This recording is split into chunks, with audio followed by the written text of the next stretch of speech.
Some folks spread negativity and keep whining nonstop. No question about it. You absolutely have to cut off people like that because they're energy vampires. They drain your energy. They just wear you out completely. You don't need them. They are just like that in life. But this is a completely different case. This is a situation where your longtime friend experienced a misfortune and you then refuse to offer her any support. And the kind of support, it wasn't about money or a place to stay. She wasn't asking for financial aid or housing. It was simply about providing support, about just being there for her. This can happen to anyone. And excuse me, our lives are not solely comprised of positive moments, nor are they just filled with joy. If that were truly the case, we would have completely devalued the sanctity and preciousness of life itself. You see, it's all about comparison. I mean, all the good things, right? Constant good things, it gets tiresome. That's it. You start taking it for granted. But when something happens, you then realize, that moment was truly awesome, so cool, things were good back then. That's what I'm talking about. So perhaps her psychologists were just like that. Or these are the kind of ladies who lack critical thinking, lack empathy. Well, regarding psychologists, I actually attended therapy sessions with one about 5 years ago. I went to him based on a recommendation. I attended 2 sessions. Honestly speaking, I didn't see any noticeable result whatsoever. It didn't quite resonate with me, and he actually seemed to have a pretty good time with me. During our second session, he asked me, "So when will you be back?"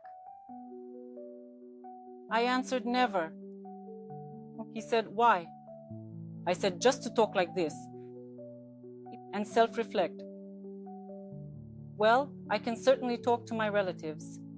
I have my mom, I have 2 sisters, and I can talk to them. I can open my heart to them. And as for digging deep and analyzing myself, I can do that on my own.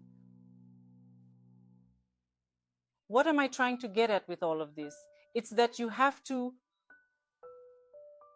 be empathetic and meticulously analyze words and have critical thinking. After all, mercy and compassion are still essential traits that haven't disappeared. How much was that, Antosh? Okay?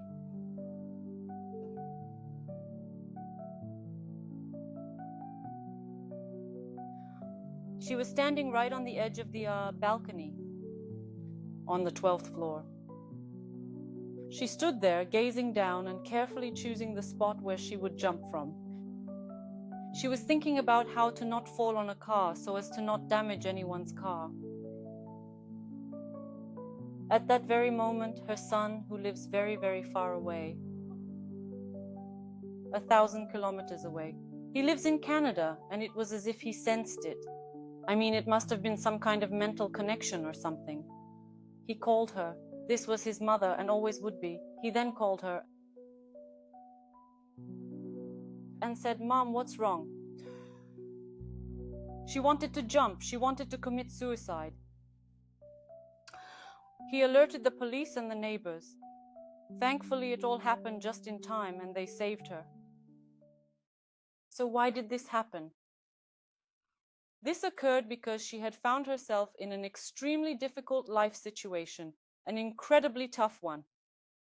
Well, I'm not going to get into the reasons here. That's not important. But the thing is, when a person finds themselves in such a predicament, who do they turn to? They invariably turn to their loved ones, to their relatives. Her sole family consisted of her ex-husband and her son, who was very far away. And among her loved ones, there were her friends, the very same friends with whom she had just been at a restaurant yesterday, where they drank wine, drank coffee, and spent their leisure time together. They had a great time together, and when trouble happened, she reached out to them for help.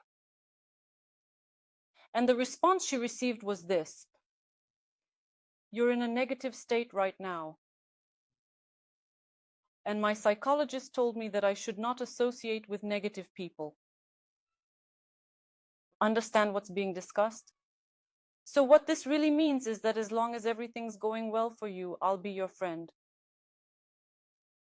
But when something happens to you, you bore me, you're just cluttering my space. Excuse me, but where's the empathy in that? Where's the mercy, the compassion? Aren't we supposed to be different from animals in some way? It seems not in this case. Why am I saying this? You see, a person misunderstood the psychologist's words, or perhaps it was a pseudo-psychologist instead. But you too must possess critical thinking skills, right? You have to analyze the words that come to you from outside. What does it mean to communicate?